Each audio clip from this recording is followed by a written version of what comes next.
Before we begin today's episode, we'd like to extend our gratitude to our sponsors at Avid for the incredible opportunity to raffle off a 1-year subscription to Media Composer as a thank you for watching. To enter, please visit postandblack.com/Avid and submit your information. The link will remain active for 1 week, and then the winner will be announced the next day via email and in an IG post on our social media. Thanks so much and enjoy today's episode.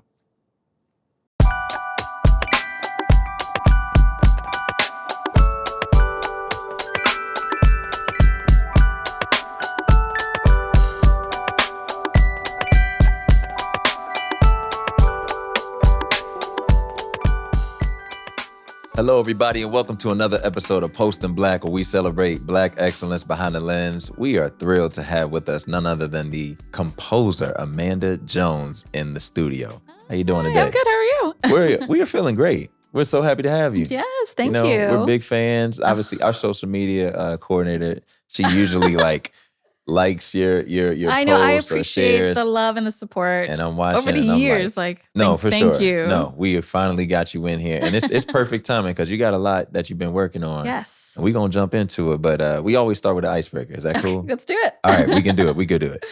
If you could fill a 1-minute commercial slot at the Super Bowl, what would you choose to fill your slot with? Yeah. Oh man. It would definitely be, something, a call to action of some kind. Okay. Whether it's for homelessness, climate change, or just, keeping children safe. Yeah. No, I love that. I love that. Now, with that, because it's a serious message and it's a real message, Yes. would you tie something to it to throw people off and they don't know what they're watching at first, or do you just come straight for them like a direct ad, no music, no nothing, no just like words? We're getting creative. Oh, that's interesting. I probably would do a little misdirect in the beginning. Okay. Just to draw people in. Yeah. Because I feel like people really look forward to the commercials during the Super Bowl. Exactly. So, I might as well get creative with it and then have like a hard-hitting message. Yeah, no, exactly. It's so crazy like watching the Super Bowl because you don't even really, the commercials used to be out on the day of the Super Bowl. And now you're like, oh, wait for the Super Bowl ads. And you're like 2 weeks ahead of time. Like it's not even a surprise anymore. It's true. So that's cool. Do you have an all-time favorite Super Bowl ad that you used to watch? Oh gosh. I think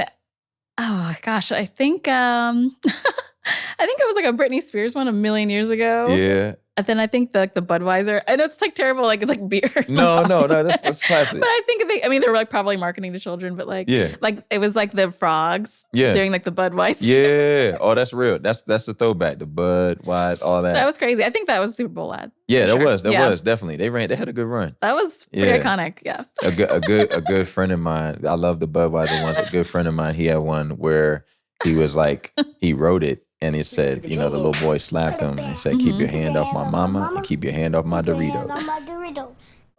Oh, did it hurt? Yes. But this comment was a real slap in the face. Think you could do better? Here's your chance. And that was him in the commercial and it blew up. And I was like, bro, this is insane, but it was all time. It's like voted like top 10 commercial Super Bowl. Oh, that's amazing. Yeah. Shout out to Dion Lack. I know the people know a lot about you, but can you tell everybody a little bit about yourself, who you are? Yes, I'm a composer for film and TV, documentaries, and I've worked on shows like Adventure Time and for HBO, Somebody Somewhere for HBO, a Black Lady Sketch Show for HBO, Supernatural, Disney Plus. I worked with DuVernay early on in my career on Cherish the Day, season 1, and Naomi, which was a really amazing superhero show on the CW. And then 20s with Lena Waithe. That was like my first TV show. So shout out to Lena Waithe for giving me my big break. Shout out. Yeah, come on, man. A good friend of ours was like assistant editing on that. Aisha Horn. She was on that. Yeah, nice. So that's crazy. Small world. It is. Yeah. Oh, I saw that you had Daisha on here recently. Yeah, we worked together on a Black Lady Sketch. Yeah, no, we love Daisha. We know Stephanie, all and Braden. Yeah, Robin Thede has shared our post. So shout out to them, the whole team. Yes. Your credits, you might take up the whole episode just talking about everything you worked on. You've had a lengthy amount of projects. How did you get started in, composing music?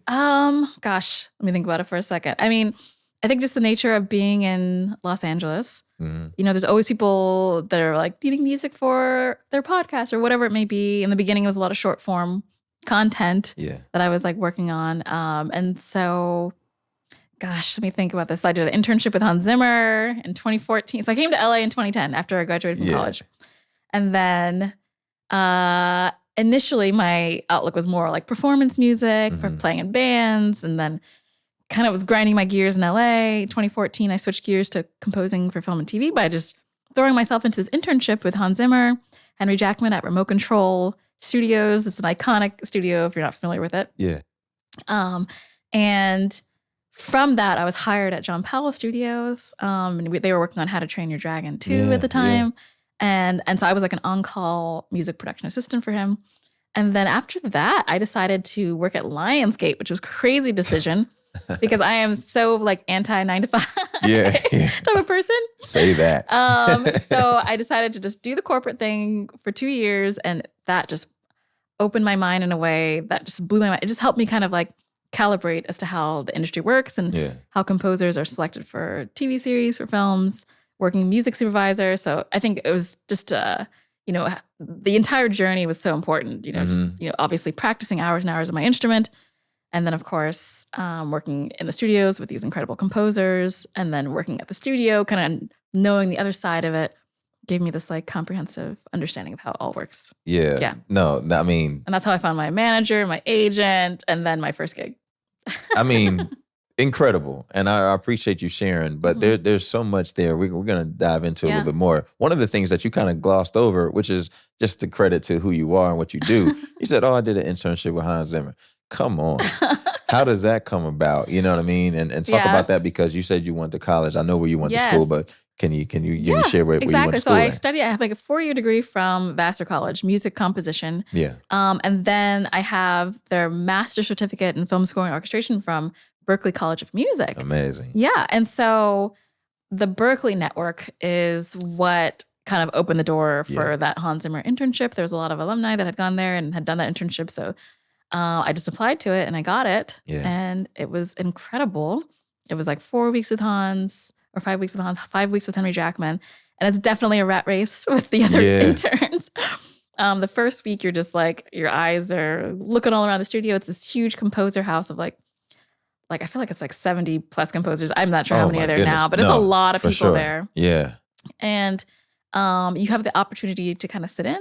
Yeah. So, you know, at the time Mad Max was happening. So I was able to sit in with like Tom Hulkenberg's crew for that. Like it was really amazing. Yeah. Henry Jackman was working on The Kingsman, so I was able to like sit in for that and just to see how it all works and get to know his additional writers, and it was awesome. And then of course all the classic intern stuff of just like running around like crazy.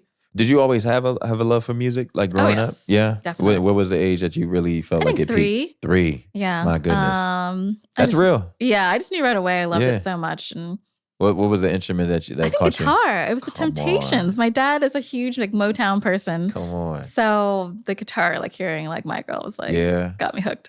That's amazing. I don't know if I still have it, but I started playing the drums at 3. Oh, nice. And I have like ink pens, and I have my mom took a picture of me, and I'm like hitting on the lampshade. Oh, that's and the ink pens burst everywhere. Oh, wow. And so there's a picture of me sitting on the floor with like blue ink on me.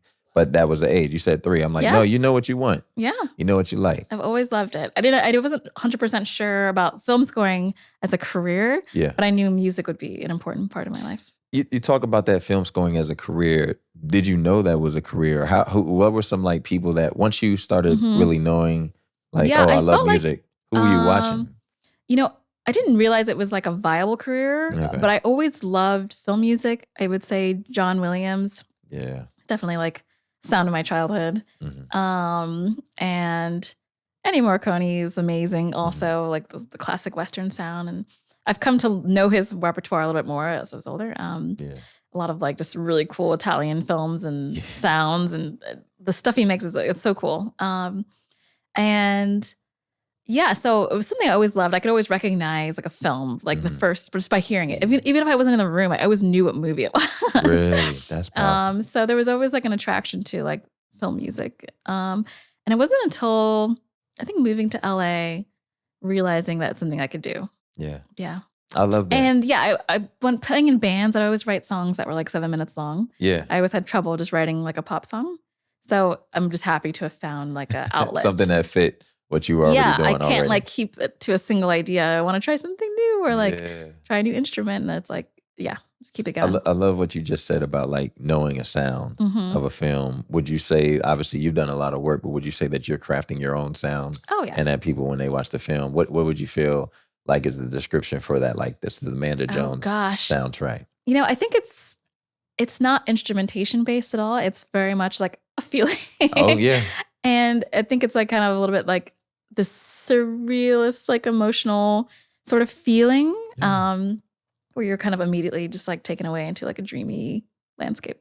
I hope to like bestow that on people, No, for sure. We can talk a little bit more about that, like your process. Like, what is it like from, I guess, getting a project into, building it out and laying the foundation? Because there were some questions that came in that people want to know, like, how do you build a score? Okay. Yes. Yeah. So, just to get the project, you do these general meetings with studios, and they may introduce you to a director if the director isn't sure of the composer they want to hire on a film. So that's always like a nice opportunity to meet someone.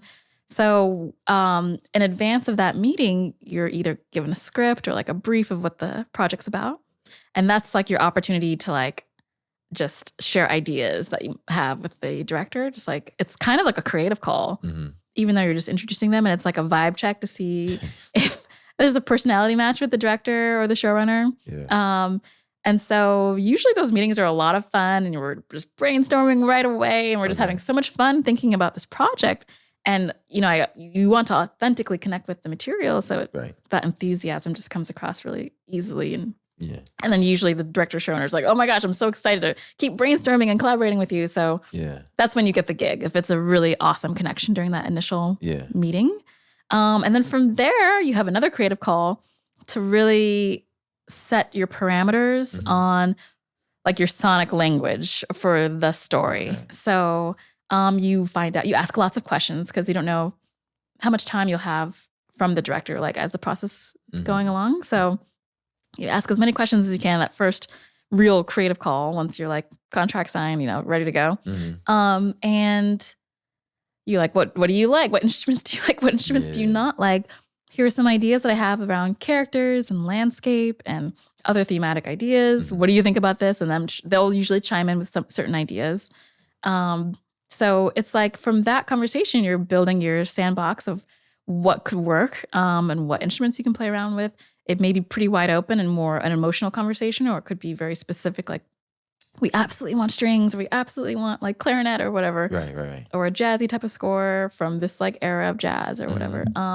So it's just really important to ask as many questions as possible when you have their time. And I love that. Like, that's encouraging because sometimes, especially I think for young composers, young people in industry in general, asking a question almost makes you feel like, you're incompetent. I don't know what I'm doing. I don't know. But honestly, usually the question that is asked shows more competence than the answer given. It's like, oh, you're intrigued. There's the interest. There's something that you want. Yeah. It's really important to ask questions because it'll usually spark another conversation and just other tangential things that'll help inform your decision as to how to like create the music. Yeah. I've learned that after the fact in some ways, you know what I mean? Like, man, I should have just asked, you know what I mean? The whole time. I should have just asked, you know what I mean? I know, and there's like that mounting stress of like, oh, should I ask now? Oh, should I ask now? Right. And then you finally ask. And then you ask and you're like, I should have been done this. Yes, exactly. Yeah. That's encouraging. Yes. Now you mentioned that process. Is it different for the type of project you worked on? Because you've worked on, TV, worked on film, documentaries. Is it different for that, or even studio, indie film? Like, it isn't really. Okay. Let me think about this for a second. So for TV versus films, it's really not. It's just really when you have the time and attention of your person that you're interfacing with, whether it's like the director or the music supervisor. Sometimes the music supervisor is very involved with the musical process. You just want to make sure you're continuously cultivating that relationship and keeping the channel wide open. Okay. Just to like from beginning to end. You don't ever want to have like radio silence happen or kind of start working in a vacuum and like assuming anything. Yeah. You just want to keep that like line of communication open. Yeah. Because, ideas can evolve. I've definitely worked on projects where I've written certain ideas and everyone's like, oh, I love it. And then they're like, actually, we want to try something else. And you just have to just keep your mind open and just try something else, not be too beholden to what you've created and or feel any sort of way about it.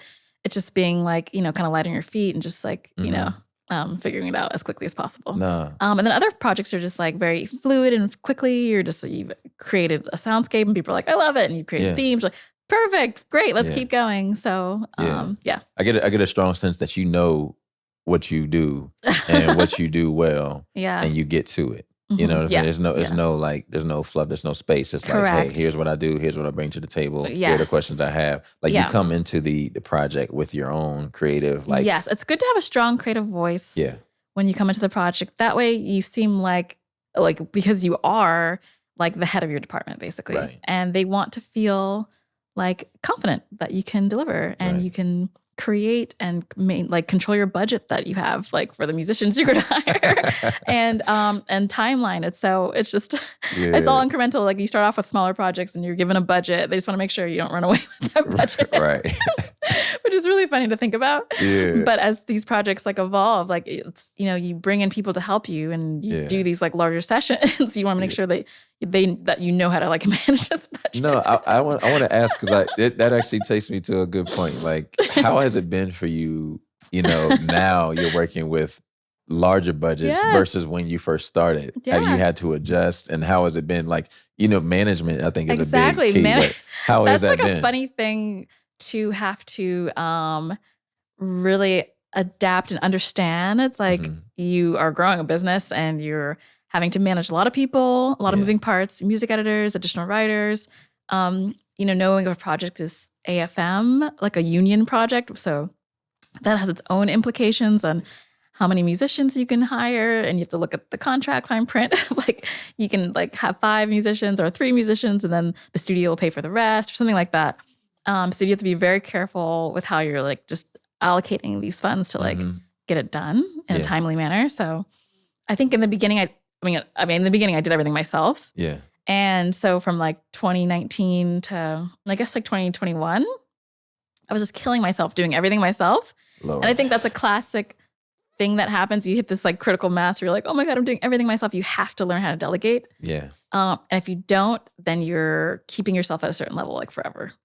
But if you learn how to let go and learn how to delegate, then you can expand your business and you can grow. Yeah. And that's across any trade, so you have to figure that out. Yeah, no, it's have that hard conversation with yourself. And if you have a good manager, they'll have that hard conversation with you. It's if you want to keep doing indie stuff or just smaller, this is what it's going to be. But if you want to do bigger stuff, you have to bring in more talent and train them and make sure that they can execute your vision in a timely manner. Yeah, no, it's real. It's real. Crazy. Yeah. I just saw a post, CEO of Blavity, Morgan. She was talking about how she's delegating. Yes. And really that's how she's able to do more. She's like, and I'm really hands-on, but I have to. Yes. And all of that. It's so important because you'll have burnout if you don't. Yeah. For you, it's Women's History Month right now. When this episode airs, it won't be, but as my mom say, Women's Day is every day. You know what I mean? Mother's Day is every day. So for you as a woman, Black woman, you're working in the industry, what obstacles have you faced in terms of, I said, you're very sure of yourself and speaking up and having a creative voice. Yes. Has there been resistance, and not naming people, has there been resistance in the industry for you that you felt? How do you navigate that water? I feel like when there is resistance, it's usually very strategic and silent. You won't know if you haven't gotten something kind of thing. Or maybe you kind of subtly know. I've probably experienced more resistance becoming a mother than being a woman or a Black woman, a Black person. Which is there. I've definitely have heard more rumblings about that. They're like, oh, she just had a baby. I probably won't hire for this thing, which is really crazy. Yeah. And I have since debunked it. I've done a ton of TV shows and docs and, and films since then and theatrically released films. And are they assuming that it's time or they commitment? Are assuming I don't know how to delegate essentially and manage, raising a child and running a business. And there's plenty of women that know how to do both. Very well. Very well. Exactly. Yeah. We have great examples. So I don't know. It's just it's a very antiquated idea. Yeah. In terms of the racial component, being Black or being a woman or Black woman, all this, I think I've always just had blinders on. Yeah. And I've absolutely just primarily been in like white spaces. Although I will say in the beginning of my career, it was Black women that supported me and empowered me. So I had, Lena Waithe and I had Ava DuVernay and I had Robin Thede, just like right in the beginning of my career. That's the trifecta. That right I know. That's big. Yeah, that's big. They just like were just so incredible and just supporting me and being so kind and kind of allowing me to shine musically and gave me that confidence to then go on to other spaces that are like predominantly like white spaces or homogenous spaces. So, but you need that. You need that support. And then honestly, like I told this to somebody, they were working on a project that we did and it was a colorist. And she said, "What do you want?" And I was like, "I want you to do your thing." You know what I mean? Like I trust, here's what I like, but show me what you have and then we can go from there. And obviously we're on a lower scale, but it's like when you know the vibe of the person that you said the vibe check and talking to somebody and they're intelligent, they're very well versed in like what they do. It's like, no, I want to see the creativity. I don't want to hinder it and give you my idea when you could be thinking something that's bigger. Yeah. Yes. You can expand on the world. Exactly. So, so I'm grateful for those formative moments that, gave me the strength to speak up on the mixing stage about like how I want things to sound. And there was like a little bit of a mentorship that was also happening. So they allowed me that space. It wasn't like this intense chopping block. They like allowed me to be a little bit nervous and they were like encouraging, like, just like, hey, like this music sounds amazing. Just, like they were like, speak your shit, basically. Yeah, exactly. Which is so funny. There was like so many times where like, this, you got this, just speak up. And so they gave me some major empowerments. We talked grateful. about that though. That having that push though sometimes to even ask the question to feel like that confidence. It does come with time. Yeah. You don't understand it at certain points in your life and career, but then you're like, oh, that's why I needed to wait. So I'm grateful for that. Yeah. We're grateful. Now you talked about some legends right there, Lena Waithe, Robin Thede, Ava DuVernay. You're working on or worked on a project that is right now it's out. You know what I mean? Based on, it's going to be out. But, number one on the call sheet. Can we talk about that? Like, I'm so excited. I mean, everybody that's, anybody is on that project as an actor. Myself, I'm watching that and my eyes are just my gosh. How did you get that job opportunity? And then talk about working on that. Okay. So the director, Shaw Lynch, she's incredible. That was, let's see, I had done a ton of Apple TV series. Apple docuseries. Yeah. Whether Home was Home season 1 and 2, Omnivore season 1, got an Emmy nomination and Emmy win from those series. We got to stop right there and say that applause. We're talking to the primetime Emmy winner. Thank you. Wait, primetime nominee and nominee. Daytime winner. Daytime winner. I'm sorry. I didn't clarify that. Yeah, we still got a winner in our midst. But I think from that, Apple was like, okay, she can handle the film. So I was able to make that leap. So like the film, like doc film, lane. So that was great. And then, I think it's just a mixture of like management, agent, like Apple, the studio. It was like a beautiful mixture of like people vetting for me, allowing me to have that meeting. And then the meeting went well. They had been working on the film for years. So when I had that meeting, they were like, we've been working on this for years. We're really looking for someone. It's been hard to make this film. Yeah. It's a beautiful film, but it's like challenging. Like if you are part of this team, it's like, it'll be a challenge to the finish. And I was like, I'm here for it. I'm so excited. Like, and I just brought that same excitement and enthusiasm. All the actresses that are featured in the film. So it's like a 2-part. Yeah. It's like a companion series. It's called like the number 1 on the call sheet, like leading men in Hollywood, and a number 1 on the call sheet, leading women in Hollywood. They're companion films. And so I'm doing leading women in Hollywood. And it's like Angela Bassett, Tessa Thompson. It just goes, it's like 15 people. It's like, goes on and on. Listening to all their stories and creating like different, all their stories are like kind of different vignettes and different conversations. So like identifying thematically just like their own sound while at the same time these overarching themes of like, traversing Hollywood and like the satirical nature of Hollywood and all these things and like getting through it and overcoming but also like a sisterhood of pulling each other up and always leaving the door open for the next generation. So it was awesome. I mean, that's powerful. And to like have your stamp, and this is just one of the many projects, but the most latest that's out here. And to have your stamp on something that is like, that's groundbreaking. Yeah. Like when you look back at your career, like you could talk about like, I worked on Black Lady Sketch Show. We're not singling out certain shows, but working with Lena, working with Ava, and you say, oh yeah, number 1 on the call sheet.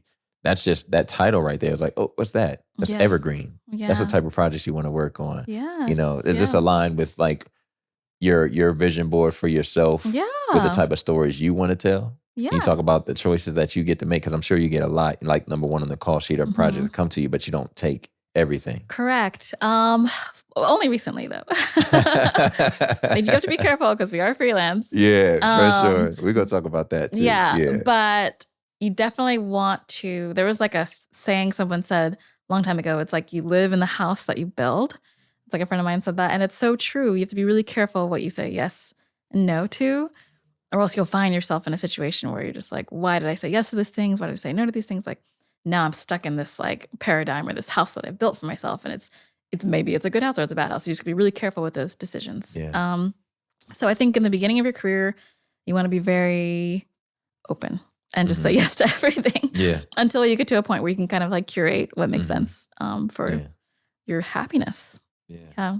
I like that. Yeah. I like that a lot. And I think that's encouraging. You know, is that like tied to some advice that you give to younger people in their career about choosing, like, hey, do everything you can, learn as much as you can, get under people's wing. Yes. And then you'll get to a point where you can kind of be a little bit more selective. Yes. Like, is there a specific question that comes to you in terms of advice that people ask? Let me think for a second. I guess, I mean, the biggest one is like unpaid work versus paid work. You should always try to get paid if you can. It's like that's just such a sad nature of things. Yeah, it is. It is. And just negotiate for yourself as much as possible. If you choose to do something that's like unpaid, then it's like it has to really make sense in your larger vision.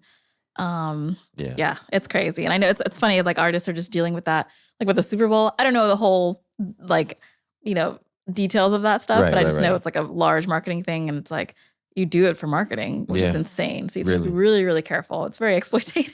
Yeah. For the most part, some of their streams go crazy and all that. But again, I'm not totally in that business. In that world. So I'm not going to say it's not my chips that. I can't speak to the business model completely. Exactly. Yeah. But you got to be really careful. I just know, like, especially in like the band gigging world, the whole pay to play thing, I know that world really, don't ever do that. Don't ever pay to be part of something.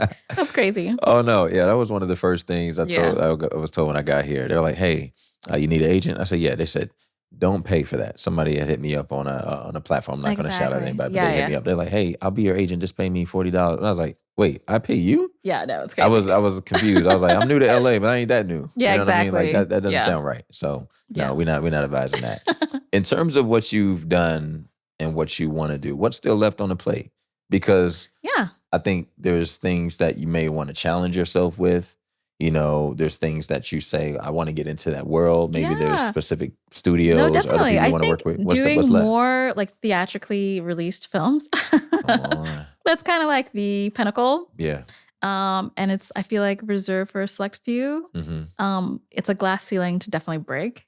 So I'm working on it. Yeah. And I think I'm hopeful about it too. Yeah. Okay. So just kind of keep, knocking on these doors and proving to like the Universals and the Sonys of the world, and that I can, manage the budget and handle the film and keep the director happy and reassured and confidently just navigate it from beginning to end. We see it happen. It's like a slow burn sometimes, and you don't realize it while you're in it until from the outside somebody's like, you realize what you're doing. So we're seeing the climb of everything that you talked about already, and we're here right now, and number one on the call sheet, and then it's going to be that Universal picture film. We're like, man, can you talk about what it was like working during the pandemic and the strike? Because obviously people have. I mean, we're still in a strike in a way, you know what I mean? But can you talk about how you navigated working? What was it like composing? Yeah, so that is definitely a period where you say yes to everything. For sure. You have to just, as a freelance person and a business person, you got to like stay resourceful and just like say yes. Like you can't just be picky during those times. So you don't have to publicize everything that you're working on either. Is another thing. You can totally do projects that are just like, okay, this isn't really aligned with like what I'm trying to do later in life. Yeah. So you don't have to post about it if you don't want to. Yeah, but you just get the coins and make sure you get the credits, get the experience. Exactly. Yeah.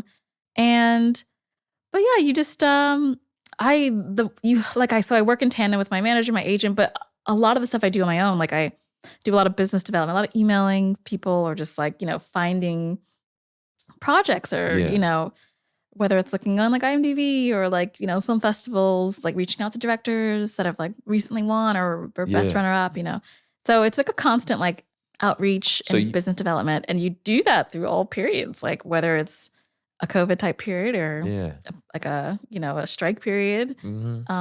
Documentaries are still happening. So you just kind of like pivot. You don't do scripted stuff. So yeah. No, that's real. And you talk about being freelance and how it is navigating that water.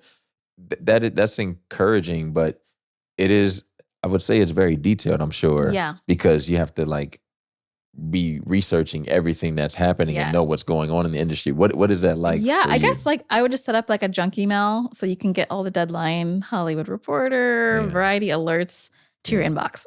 So you kind of like already know what's happening. You can also do like set up like Google search terms, IMDb Pro. You can like track people. So and then also just following people on socials. Like there's a lot of, maybe not so much during COVID, but prior now, there's a lot of like pop-ups. Like there's a lot of like, I think American Cinematique has like a lot of really cool they do.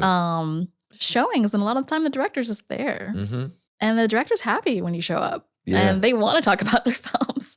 And if you're like excited as much as they are, they're going to be really happy to talk to you. So don't be bashful about like meeting up with your favorite director. They're more accessible than you think they are. Yeah, no, it's true. It's true. I went to a screening one time and the actor and director were there, and it was like during a holiday, and nobody came to the screening, and I ended up talking to them both. Yeah, by the end of the film, and I'm just talking like we're just hanging out, and I'm like, this is crazy. So sometimes it's about showing up. Exactly, showing up is so important. Yeah, it's like an age-old like saying. It's like whatever. It's like 90% of it is like showing up or something like that. Yeah, but it's so true. Just being there and being present and like supporting someone's art is like, it's so exciting. You're like part of a community. So you've touched on a lot of different things about your career and your trajectory. What is it that we can keep watch for that you're working on in the coming months, coming year? Yes. So there's Murderbot. Okay. It's coming out on Apple TV. It's a TV series. Yeah. Premieres May 16th. Yeah. And it's a comedic thriller based on this best-selling book series by Martha Wells. Yeah. And it's awesome. It's like action-packed sci-fi world. It's about this robot that he hacks his governor module. He becomes like sentient basically. Yeah. And then, he just wants to binge watch TV, like hours of TV, while having to like protect his clients like as a security robot. So, and it's just this awesome mixture of just like comedy and action and sci-fi. And it's something I'm so happy to be part of. It's like a blend of a lot of things I really adore. Yeah. No, we're going to watch that. It's funny you mentioned that. Obviously, we're doing our research and making sure we're versed in what you're working on. But I was listening to another podcast called The Town. Okay. And they were talking about all the Hollywood stuff. And one of their episodes recently was about all the content that Apple is doing and releasing and having coming out. And so putting that podcast together, now talking to somebody who's in the family of sorts, you're working on some of that. We got to support it. So make sure y'all tune in. Some of my favorite shows on Apple. They're doing they're doing a great job. Morning Show, Severance. They got the new show, The Studios. Yes, I'm so excited about that. Yeah. So there's a lot over there cooking. We got some people that worked on there too. Yeah, there's a healthy amount of quirk with Apple that I really appreciate. I agree. It's a breath of fresh air in this landscape. I agree. One last piece of advice that you would give to anybody that wants to get into composing, what would you share with them? No matter where they are. Yes, no matter where you are. Yeah. Okay, there's a couple of pieces of advice. Yeah, no, please share them all if you can. One, continue practicing your instrument or however way you make music, just as much as you can. You usually have more time in the beginning than you do later on. So practice. Number two, make sure you just set your goals. Like, what do you want to do? The more you identify specifically what you want to work on, the types of things you want to work on, who you want to align yourself with, type of artists that you want to like surround yourself with, just write all that stuff down and just try to,